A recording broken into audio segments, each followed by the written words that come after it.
నేను ఇంకో మాట అడుగుతున్నా, పోలవరం డ్యామ్ ఉంది, అది కడుతున్నది కూడా ఇదే NDSA. NDSA is nothing but CWC, CWC is nothing but NDSA.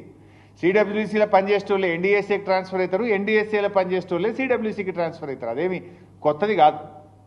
అయితే మరి అదే ఎన్డీఎస్ఏ ఆధ్వర్యంలో కడుతున్న పోలవరం ప్రాజెక్టులో డయాఫ్రేమ్ వాల్ కానీ గైడ్ వాల్ కానీ కొట్టుకుపోయినాయి, కుప్పగూలిపోయింది పోలవరం ప్రాజెక్టు. మరి ఇప్పటి వరకు ఎన్డీఎస్ఏ ఎందుకు పోలవరం ప్రాజెక్టు విజిట్ చేయలేదు? యాక్ట్ పార్లమెంటు చేసిన చట్టము దేశంలో అన్ని రాష్ట్రాలకు ఒకటే ఉండాలి, అన్ని డ్యామ్లకు అన్ని ప్రాజెక్టులకు ఒకే విధంగా ఉండాలి. ఇక్కడ తెలంగాణలో 2 పిల్లర్లు గుంగితే 3 రోజుల లోపల వస్తావు, 4 రోజుల లోపల రిపోర్ట్ ఇస్తావు. 4-5 ఏళ్ళైనా పోలవరంకు ఎన్డీఎస్ఏ పోదెందుకు, రిపోర్ట్ ఇయ్యదెందుకు? ఎందుకంటే కట్టిందే మీరు, డిజైన్ చేసింది ఎన్డీఎస్ఏ, కట్టింది ఎన్డీఎస్ఏ, కుప్పగూలింది ఎన్డీఎస్ఏ హయాంలో, ఎన్డీఏ హయాంలో. అందువల్ల అక్కడికి బోరు.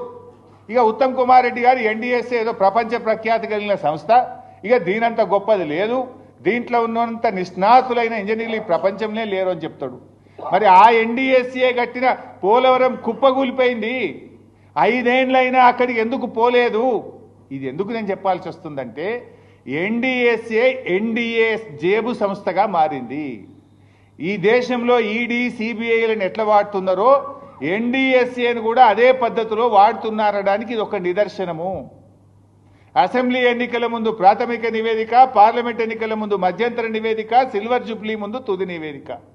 5 ఏళ్ళైనా పోలవరంకు పోరు, ఏ నివేదిక ఇయ్యరు. అంటే ఇది ఒక రాజకీయపరమైనటువంటి ఒక కుట్రతో కాంగ్రెస్ బీజేపీలు కుమ్మక్కై చేస్తున్నటువంటి విషయం ఇవాళ స్పష్టంగా అర్థమవుతా ఉంది.